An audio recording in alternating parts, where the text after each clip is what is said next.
Hi Sunil, thank you so much. It's a pleasure to have you here.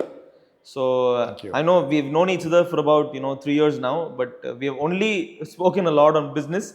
We have not really discussed about anything else in detail. So I thought it will be a nice opportunity if, for us to uh, discuss about a lot of interesting topics. PSP Design, tell me about it. I'm sure you guys are doing great. We've been hearing your names, especially in the hospitality segment recently. What's happening? What's cooking? It's a kind of busy time actually. So the thing is that the world has completely changed. So Wonderful. Okay. in the sense that post-COVID has been completely transformatory in the sense. PSP is a practice that's Right. me and my wife Prerna who runs the practice. So we've been at it for a little over 25 years now. Okay, and started off as a small practice, whatever. But the big change, so we've done homes, we've done commercial, retail, various kinds of projects. And at some point, we got into hospitality. But the turning point has actually largely been during the COVID period.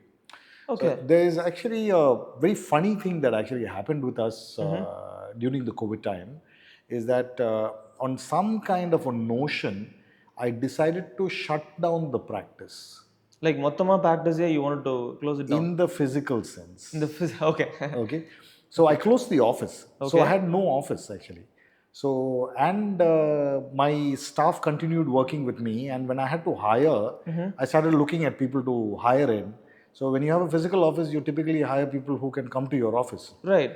So, the moment the office is not there in terms of the physical sense, Okay. we were operating completely on virtual space, which is, Completely remote. yeah, completely remote.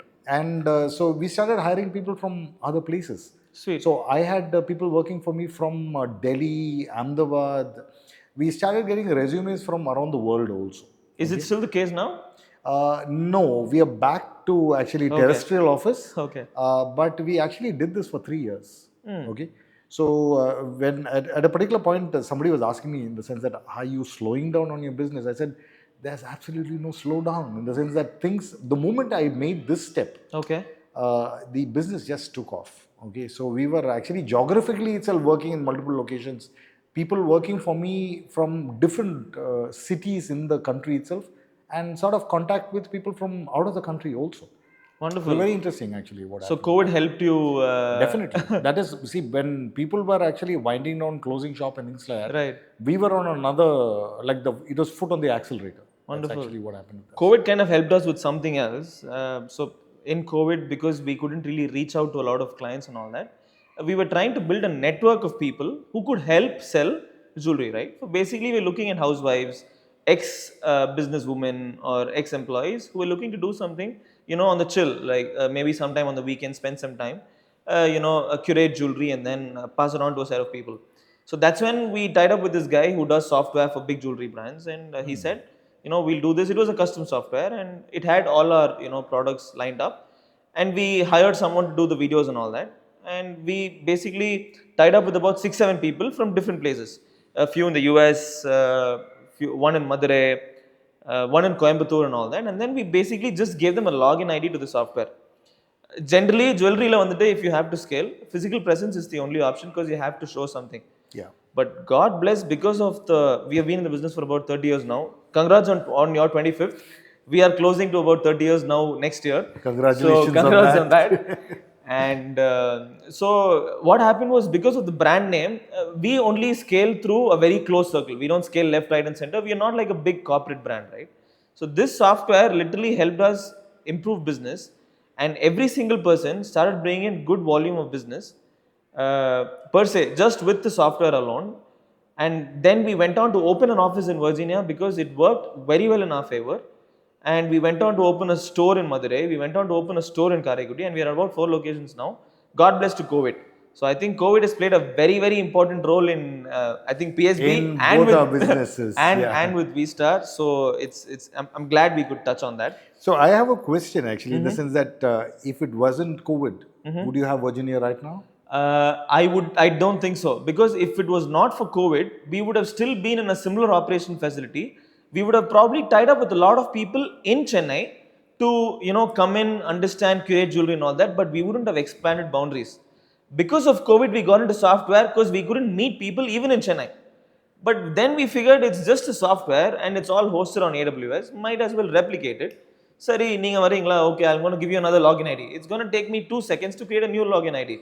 And then all of my data, about 15,000 products, the videos, the complete data, what sizes of stones are used there, it's just out there in the open, but it's also closed. It's not like it's on e-commerce, so it's only through a very closed circle. So we had data security, and we were also doing business. We could scale at, at a very slow pace.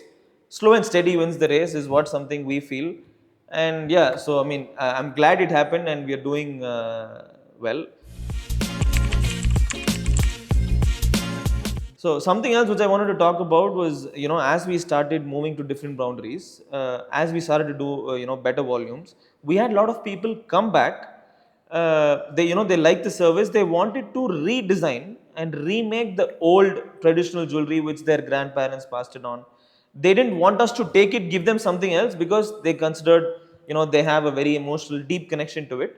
So it's more than just the value. So do you also face something similar in your industry when Yeah, it it's comes to? interesting that you ask because see the thing is that uh, I understand jewelry comes with emotion, so Yes. which means that you have like your great grandmother or somebody who's owned a piece of jewelry which gets passed on, but there's a issue of relevance at some point in the sense that it's probably not modern enough to be worn on a day-to-day basis and Right. such. So I guess you're repurposing it also to Exactly. actually work.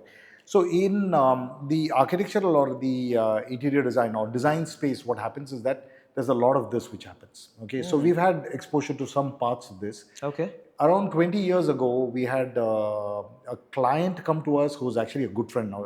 We've known them for 20 years now. So he came with something similar. It was a property that was with the family for a long time. It was a 70-year-old house, Okay. and meaning obviously it had aged. So it was not practical to actually use that house. Low-lying area, there was water getting into it. Right. So various other things in the sense that older buildings have got smaller spaces, and so we had to repurpose this for the modern context. What was relevant for him at that particular point?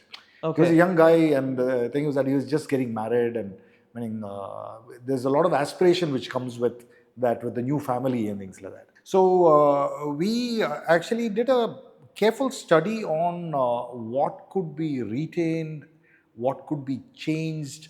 So I would call this a repurposing exercise. And obviously, you had to actually replace things which have been there for a long time, which Right. were misfits in certain ways. It was not working out well. But we brought back, what do you call it, mosaic. Mosaic. Yeah, mosaic as a material, as in the sense that, matter of fact, the thing, if you look at it, we are sitting in a place which has got Athangudi tiles. Athangudi tiles. Okay, Yeah. so Athangudi, for in the sense that fortunately has had some kind of support. Okay, Yes. it's still actually very very minimal A lot of support. marketing. Yeah, there's a lot of marketing, but still, it's very niche. Yes. There is a danger that these traditions will die out.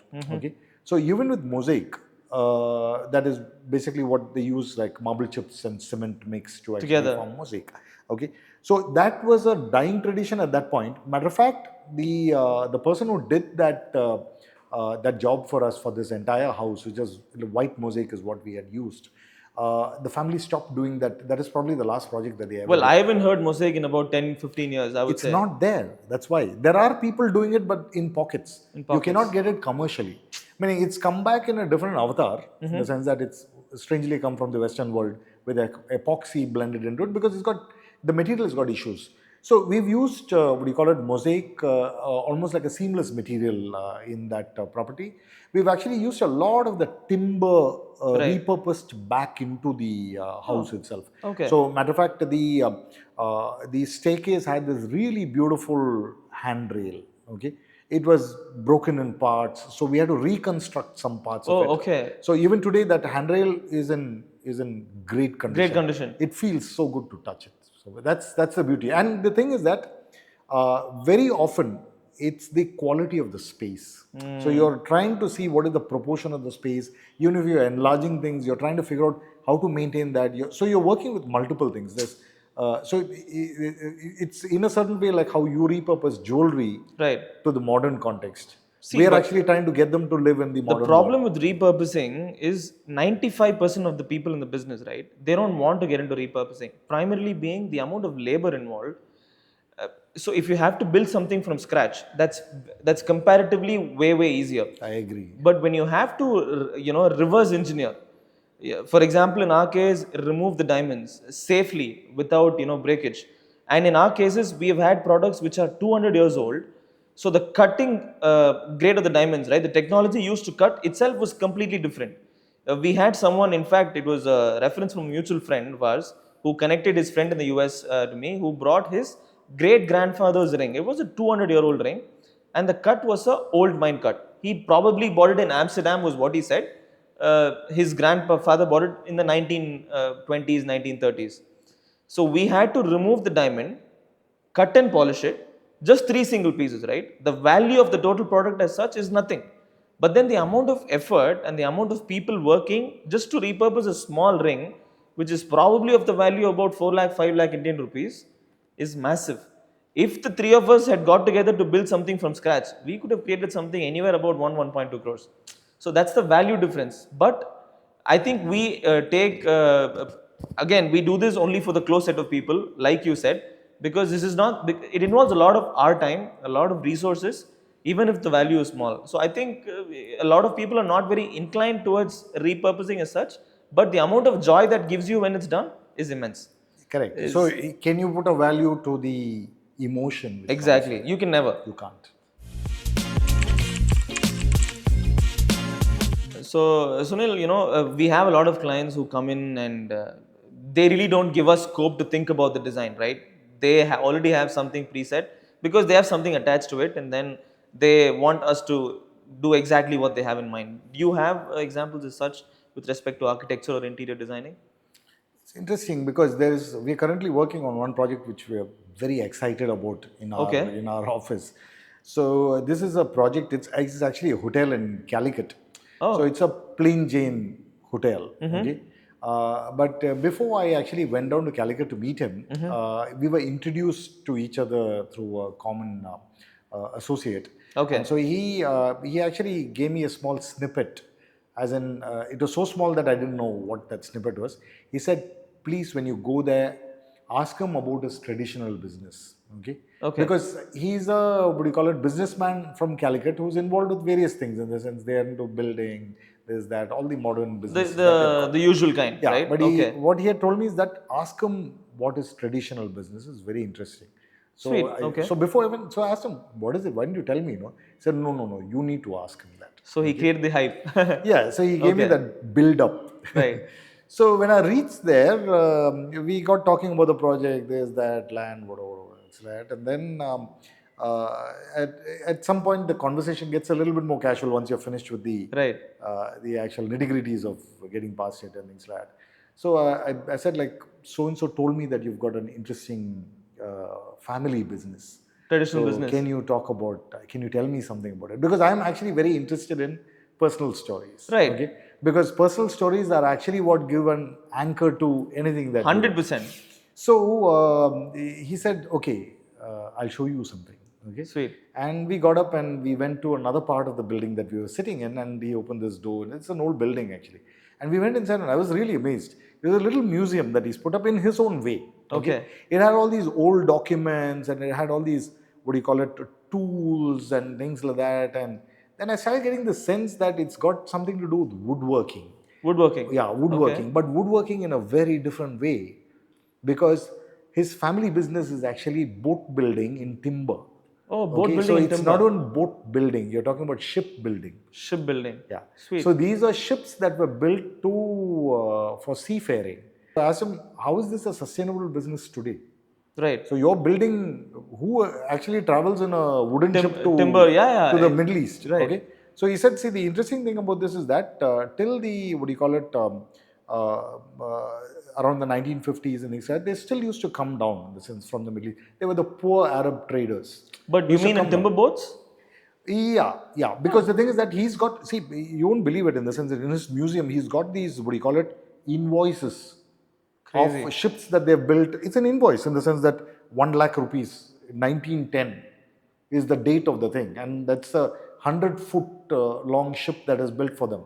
So up to the 1940s and all, they were still traveling in these because that was what they could afford.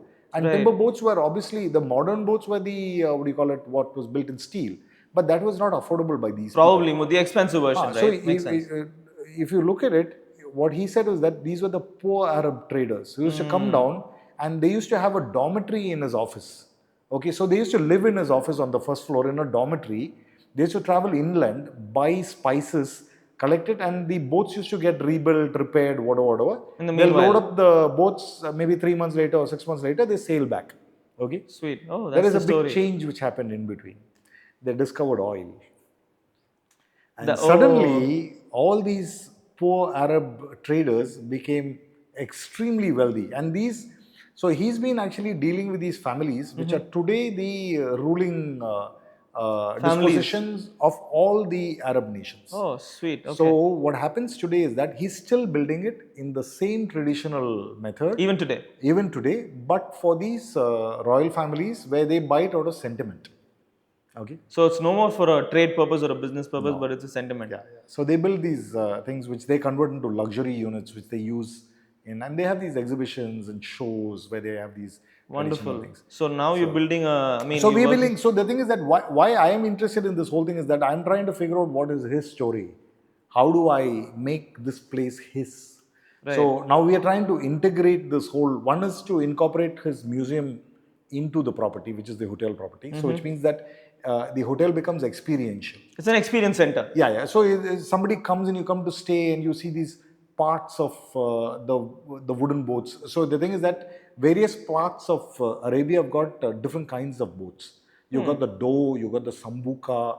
So there are around about 5 different variations of these boats. So he's got these what do you call it, scale models of these that he builds. Okay, for to explain to people what it is about. So a lot of that is there in the sense. So he will make other parts, trying to figure out whether. See, he's building this for a particular purpose. Can we use parts of this into the building of the hotel itself? That's a nice way to look at it. So the thing is that, so that is the exciting part. So this becomes completely his. So it'll become their family hotel. And it'll be one of a kind, I'm sure, right? And Because people will come there to actually, as a but it's destination. it's very interesting to know the amount of homework that you have done to understand what your client wants, and then dig deep into the story. It's well, that's a nice takeaway for me, because I'm in a very similar line of business where we create something very unique for a client that they meant to treasure. I think I'll have to start digging deeper right now. Everybody has got a story. So And I think the product never sells, the story sells. So Yes. that's something my dad tells me. Well, very interesting.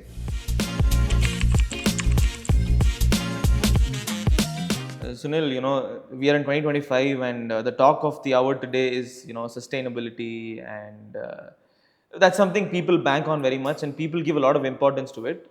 I've also been reading a lot in the newspapers today, sustainable buildings. We are a certified green building and all that. So, what do you think? How important a role that plays, and how are we able to, how are you guys able to work towards sustainability as a goal right now? Yeah. Today sustainability in our industry is a buzzword or a catchphrase which everybody loves using to the extent of misusing the word. Misusing the word. Misusing the word. And strangely, the thing is that it's done a full U-turn around Okay. and come to us from the Western world. Okay. Oh. Where there is in India today, if you have to build a modern building, everybody wants to get a certification. Yes. So there's this green building certifications which are basically the US certification for green building. Oh, so the green building certification is a US. Okay. Yeah. So they have an Indian certification also, but it's actually a takeoff from the. Right. They have Indian standards also, which is As well, very high okay. and things like that. But the thing is that these are all what do you call it, taking off from what came back from them, and their context is completely different. And the thing is that they are looking at it from the perspective of the kind of things that they would do there. Because matter of fact, they had a difficulty initially in India wherein non-air conditioned buildings were not allowed in certification, which is a very funny thing in the sense that growing up, okay, we never had an AC in our house for the longest time. The thing is that like in my childhood Yes. was largely in non-air conditioned rooms, okay. So, but I can't, what do you call it? Today, you can't dream of not sleeping in an air conditioned room. Impossible. But that's how we grew up. And the thing is that, okay, we were in that quasi modernism phase, in the sense the 70s, 80s is when I grew up. And my parents built like slightly more modern buildings, which are not contextual. Okay. But I'll just ask you a question. See, the thing is that, so the Western world is actually telling us how to deal with sunlight and shading and what do you call it, air circulation and things like that. Airflow and all that. Airflow and Yeah. things like that. We have always had it. Okay. So if you look at tradition from any place, it actually doesn't matter where. Whether it's Europe, you can't talk much about America because America is actually a new country. Yes. But if you look at Relatively. Europe, if you look at India, okay, so just step back. You're from Karaikudi? Yes, I'm from Karaikudi. Okay. So the thing is that fortunately there are a lot of preserved buildings in Karaikudi which are from probably over 100 years or things like that. Yes. Large houses. Very large houses. It's called the Vidi, right? Vidi Vidin Sulwang. It's as long as a house. Yeah, yeah. As a street, sorry. They have courtyards. They do. Yeah. They have verandas. They do. That's sustainability. So the courtyards let your houses breathe. And when you sit in those verandas and or within the courtyard, do you feel uncomfortable? There normally no fans are there also. Yeah, no It's fans. very, very comfortable. That's because they are designed for that locale. Okay. So traditionally, we always knew what to do. Okay. Our sun is harsh, so you need to protect. So which means that you had roofs which extend out, which protect from the sunlight from actually getting onto your thinai. Right. You want to sit in the thinai and talk to somebody else on the other side. Right. Okay? So, and that is culture, that is tradition, that is how things were. So the thing is that traditionally we knew sustainability, it was part of ingrained in us. See, what has happened is that there are inconveniences with older houses, like in your house and or your what do you call it, your traditional house, ancestral house. There, your toilets would have been probably outside. Yeah. Okay. So those are inconveniences from a modern context. But actually, in those days, you never looked at it as an inconvenience. That is the way of life then. Now the they always thought the restrooms is supposed to be outside because it's the bacteria, it's the germs and all that, right? So they've always, but now it's completely changed. You have hygiene setups. You have a drainage system. Yeah, you have a system, exactly. Yeah. So the thing is that sustainability is ingrained in tradition. You just have to look back at it. So that's interesting information. So sustainability has always been around us, but we've just moved to a different scenario, coming to the cities and all that. But now we have a Western country telling us what to do, learning from us. Yeah. Sweet. So that's life's a circle, and but I'm glad. I think we are going back to what it actually is. Yeah. So there is a lot of work going on now in the sense that meaning at least the academia and sensitive people in the design world are quite aware of this, and people are using it. We use it a lot. So it's what we call internally in our practice sensible design. Okay. Sensible design. Sensible design. So sensible design is that the sun rises in the east. That doesn't change. The sun sets in the west. So the east and the west needs to be protected. Okay. We live in the northern hemisphere of the equator. Right. So the sun moves in a particular pattern. Your north face doesn't get that much sunlight. You don't need too much shading on that side. So if you just look at it from those perspectives and prevent the sun from directly touching a surface which can transmit inward. Right. Okay, you're largely protected. Oh, sweet, wonderful. Well, I relate this to something called the settings in jewelry, right? Because back when you're looking at settings in jewelry about 50 years back, they call it the close setting or the bezel setting in Western standards, where it's all covered with metal all around, because that's the only way they thought the diamonds could be safeguarded when you're wearing it, because most people wear clumsy and we're doing a lot of hard work. But today's scenario, most of us, we work in laptops. There is not much space for us to be clumsy. And today's settings have become brilliant. The Tiffany setting, for example, is something which is elevated. It's actually one of the most unsafe settings for an everyday jewelry, if you're a clumsy person. But if you're not, it's a beautiful setting to have because it's open. And when you were talking about the light, right? Light flows in from all directions when you wear it.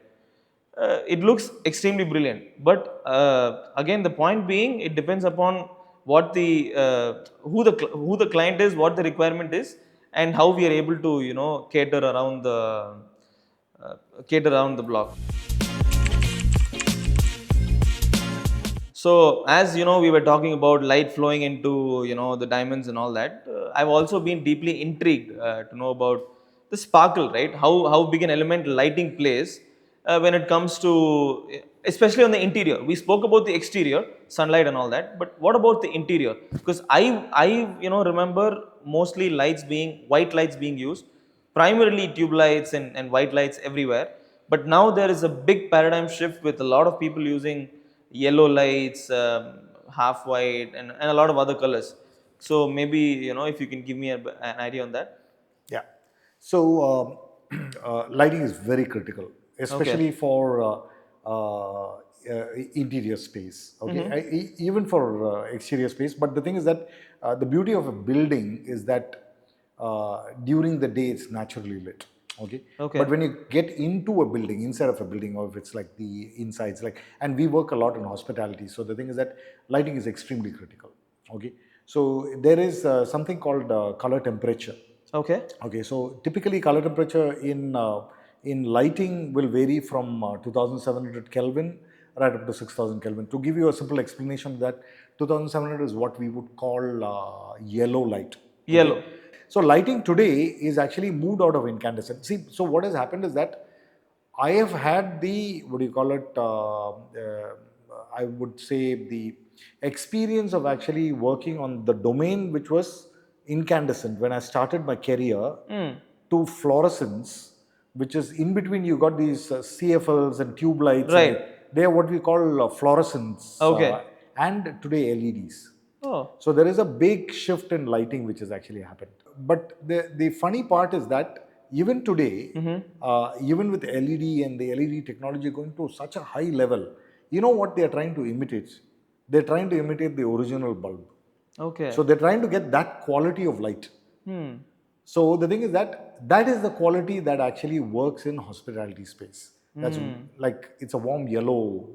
So you So it, don't you don't you don't go up to the 5,000, 6,000 levels at all. so what happens is that when you touch 6000, it's white light. It's white, So yeah. if you ask a cameraman, he's going to tell you it will be flat.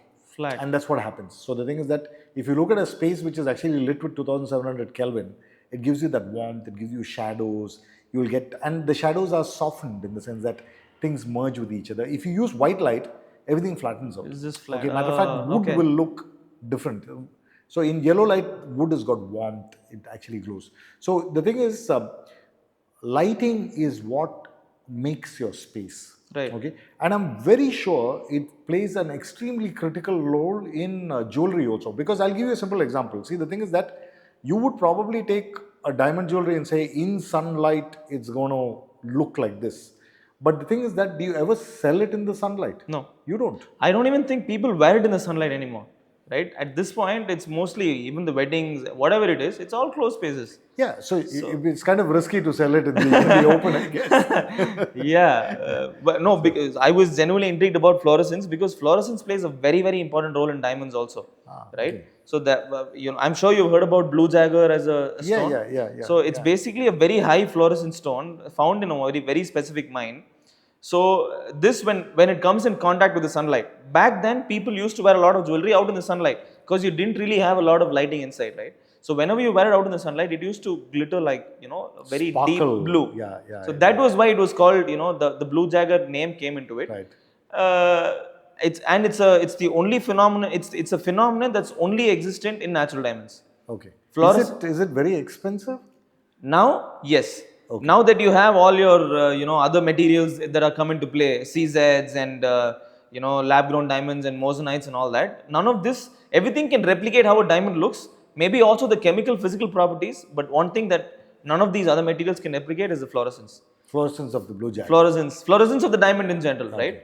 So, well, that's interesting. Sunal, we work with a lot of clients these days, and a lot of clients right now, they want to go back to making a lot of handcrafted jewelry, which was not the case 20 years back. Because in the 1980s, 70s, there was a lot of machinery that came in which started to make the manufacturing of jewelry easier. But right when that started, handcrafted designs automatically started going on because you had very little number of acharis or karigars who were able to do it. Right now, we see a big spike in a lot of close setting demands. Basically, close setting jewelry is completely handmade. You don't have no machines play in it. So when you look at it, there's a lot of gold that is parked in it. It is very expensive. It takes a lot of time to make it, but that's what people want. They don't want something that's lightweight, less expensive. It can be made in 4 days. So, what do you think is the case with respect to interior design? Do you also work on projects that would like to stand the testament of time? Because in our cases, these close setting pieces can be passed on for generations. I'm talking like at least 200 to 250 years. So, insights on that, please. So you see, the thing is that you're in a certain way you're touching on longevity Yes. in some way, in the sense that, and it's strange that you're actually saying that a handcrafted piece will last the test of time, which is contrary to what you will think that if you a machine-made product is probably going to last. But my guess is that a handcrafted piece is so well crafted that it's actually Yes. going to Yes. last out the test of time. Exactly why Okay. it takes time, about 45 days for a Yeah, single piece, yeah. right? For a So project. you see, from a building or a fit out kind of perspective, see the thing is that we are in modern age, so which Right. means that almost everything is actually possible in built space. So which means that you can build a building which will last for a long time. Meaning, unfortunately, we have bad quality construction, so that is one part of it. But it's possible to actually build high quality buildings which will last for a long time. Okay. But actually, what's more important in this particular thing is that if you have something that's going to last you another 50 years, 100 years, the relevance actually is not from whether the build will stay. But the thing is that the cultural context within which you are building. Okay. So the thing is that it needs to be relevant today. It needs to be relevant 20 years from now also. So which means that more than it's standing, okay, It has to be it has relevant. to be relevant. Right. Okay, it has to be relevant, meaning in the sense that it needs to have a context. It needs to have an anchor to the place. It has to have an anchor to the culture of the place. Okay, it has to have an anchor to the people. Okay, Right. then that makes sense. When And when we're talking about when longevity. you If look not, at it doesn't make longevity, sense. so it's as simple as in the sense that what makes karikudi karikudi. Right. Okay, even if you build today in karikudi, there will be elements of karikudi which go into it. 100%. So if you do like a very modern kind of a thing there, and in 20 years it becomes irrelevant. Irrelevant. So Yeah. that's what I'm talking about. So the thing is that it's a big responsibility actually. So architects have to be very very keenly aware of this particular factor, in the sense that you can let technology control what you need to do, but there is a skill that actually goes into it.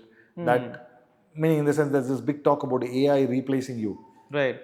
There is no way that's going to replace the the mind skill that actually goes into recognizing something like this. It's Okay. not tangible. That's the reason why. But do you think AI will help make this better? See, AI is a tool.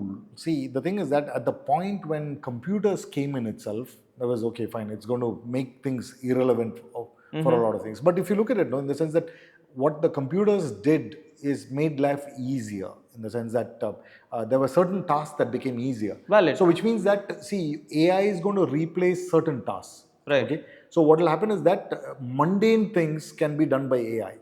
So, if you recognize that from that perspective, okay, all the things that I don't want to do, which anybody else can do, AI can do. Great for me. So I can do what I What need to you be can doing. do. Yeah, You can do more of what you can do. what I want to be doing, in the sense that I don't need to be sitting and doing administrative tasks. Right. Administrative tasks gets carried out by something else or a device or something Perfect. of the sort. Perfect. Wonderful. So that makes sense. Are you using AI already with a lot of your work? Yeah. So the thing is that it's a discovery of what is AI itself. Okay. Okay. Because the thing is that all of us are fumbling with what this is, Right. because it's going to disrupt. It's, That is it for is sure. already Yeah, it's disrupting. already disrupting, Yeah. and it's going to completely change our world. 100%. So, but the what do you call it? The accessibility and the for want of the right word, of what are the kind of things that we could actually use in here, because which is largely software. So we are slowly getting exposed Well, to it can be that now. different things. So AI, with respect to our case, if I would like to say, is mostly helping us render designs, right? Before, what the scene was, we used to draw, and then it used to be made on the computer design CAD, and then it used to be rendered on a separate software. So it was a very tedious process. Even though rendering existed, we didn't have the need to make a physical product. it was still a tedious process because it took few days, right? 3 different people, 4 different people. Today we had a very interesting client. Sorry, about few days back we had a very interesting client, and this guy is a tech guy. He wanted to propose his girlfriend, and so we have a designer in house. She's from Calcutta, so she hand drew the engagement rings design and then showed it to him.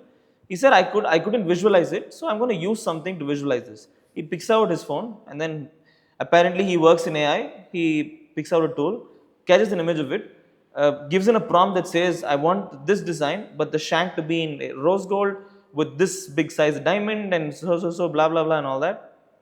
And I was shocked. In 5 seconds, he bought out a render on his phone.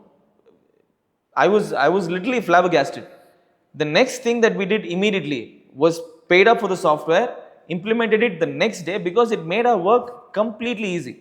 It was nothing. I just had to hand draw a very rough pattern, and then it basically did the work. So it saved up 7 days of my time. And in terms of our business, especially the wholesale perspective, we can do multiple rotations, Correct. right? Yeah. And that's where the business is. So I'm definitely sure AI is already disrupting the market, but I feel very hard to catch up with it. So No, so the thing is that I would say it's our responsibility to actually keep track of, or in the What's keep happening. abreast with what's happening with AI, because if you don't, you Yes. are going to be. So there's an interesting thing that I actually read somewhere, and I guess you've also read it somewhere, is that AI is not going to replace you. Okay, somebody who's going to use AI is AI going to replace replace you. you. So that is where the catch is. So you have to recognize what that you can Yes. use so that you are ahead of the curve. 100%. Beautiful. Nicely put. So, we were talking about AI and stuff like that, but I've always, thought about how AI will, change the whole game. Right now, okay, we are, designing it and then it gives us a render, but it still goes back to, my Achari, manufacturing it either handmade or machine made. There's still a lot of human work involved. But I'm excited to see what, AI is going to help change the perspective. But do you think there's something already happening with respect to your industry right now? No, it definitely. See, the thing is that it'll pan out. That's for Pan sure. In the out. sense Okay. that, if you're a technician, you'll be replaced. Okay. If you're an artist, you cannot be replaced. Replaced. Okay. Because the thing is that what it is doing, it's doing it within a framework. Right. By the time, what do you call it, AI reaches that point of being near close to human, it's going to be a long time. We are going to outlive it. Our children are going to outlive it. It's going to be probably 3 to 5 generations before it can get that close. That close. That close to what So it's is going to possible. take its own sweet And the time. thing is that by then you're going to see. Please look at it from the perspective of every disruptive thing that has ever come to human civilization, right from the time when you were, what do you call it, human civilizations were like people in caves, then they discovered the wheel. So the wheel And then would the have, fire, and yeah, then the fire, and then then it reached a point where, I mean, in the sense that you had the kingdoms and you had the, what do you call it, tax yeah, systems, and then and financing, then that, this, and the all big that. change which came in was the industrial revolution. Yes. So it transformed things, wherein in the sense that the artisan method actually changed. In a certain way, AI is doing what we're talking about, what happened in the industrial revolution. Industrial revolution. Okay. About And 80, 70, yeah, 80 so years which back. in Yeah. the sense that you got the steel which came in, you got what do you call it, things that could actually manufacture Right. things where you could construct. Then what happened with the modernism and technology which came in, wherein the older buildings in the 19th century or before had to be all hand built. Then at some point it became block built. Block built. Okay. Right. So the thing is that the people who transformed or moved on and who are today the great architects in the world, are they, what do you call it, defunct, don't exist, and some machine is doing things for them? No. No. So the thing is that it's not going to happen. The AI is a tool. Okay. It's You merely a have to- tool. yeah, it's a tool. So you have to figure out how to use How it. to use it How to properly use it. and effectively. Yeah, yeah. And then work it for your, Like every other tool which has been there Right. before. Makes sense. So the wheel was a tool. Okay, it transformed the way you The could fire move. was a tool. Yeah, fire was a tool. Right. Makes sense. Okay.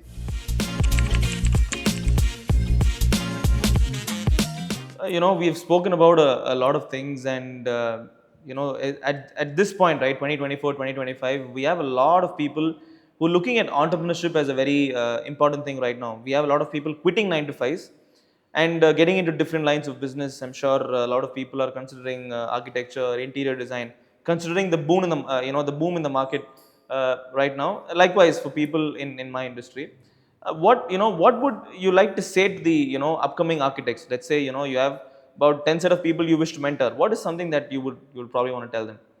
You got to weather it out. Okay. So the thing is that the current generation is uh, like in the sense that we've often had these conversations. They're the 30-second generations. 32nd Yeah. generation. So the thing is that you put a long format of a podcast. Who's going to listen to it? So if you want somebody to come to your podcast, you need to do the 30-second. So you're living with the 30-second Right. generation. The current generation is the 30-second generation. So which means that you get something out of it and you just keep moving on. Okay. Right. So this any industry, actually it really doesn't matter, even if it's whether your industry or my industry. See that you need to weather it out, meaning in the sense that if you've got an interest in it, find a mentor and work as an intern, work your way up. It's the hard climb up on the initial days. Right. You need to learn the trade. It doesn't 100%. come. AI is not going to teach you the trade. AI will just replace you if you don't do this. If you Yeah, don't do makes this. sense. So which means that find mentors. Right. Okay, that is what you need to do. Find mentors. It can be one. You can work with somebody. You can. I would suggest that as a young architect or a young designer, find somebody that you look up to and go and work for them. Okay, Sweet. and spend time with them because Get your they hands have a dirty, you mean, perspective. Yeah, right? yeah, yeah. They have a perspective. See, don't look at money on day one. You're not going to get it. You go anywhere else, also you're not going to get it. Okay, Right. you may get quick money on something else that you do, but that's not going to take you far. You weather it out. Okay, you need to learn the trade as Right. much as in the same way, in the sense that in your trade, if you have learned the trade, you know how to actually 100%. leverage. 100%. The other part to this is that often people ask me, how much of time do you actually spend on design? Right. Okay, so I keep telling people it's 90% other things and it's 10% design. Okay, but it's that 10% that actually makes all the difference. Makes a 90%. 100%. That's how it works, right? So Yeah. so that 90% you're figuring out everything else. So the thing is that I was not taught business in architecture college. That's the last place that you learn business. Right. I learned business by getting in and then Learning. suddenly looking at it and trying to figure out how do I do this? Because at the end of the day, what you're doing is a business. Right. You need to be able to sustain. But master the art and then look at the business Yeah, later. yeah. Wonderful, nice, wonderful. Pleasure having you, Sunil. It was a great conversation. I'm glad we could discuss and touch on a lot of topics. And well, it's good we did it after 3 long years of knowing each other. And looking forward to know more about your interesting projects and the boat scenario. That's still stuck in my mind. It's such a very beautiful story. I'm glad you dug deep in. And I think that's my major takeaway from our discussion today. I will probably try to dig deep in to my clients' mind, understand what they want, and then try to give them something beautiful. Everybody's got a story. Yes. Okay, so even you have a story. So, Yes, sir. so you Wonderful. just have to get under the skin. Basically. Right, right. Wonderful, wonderful. Thank you so much. Yeah. Thank you. Thank you.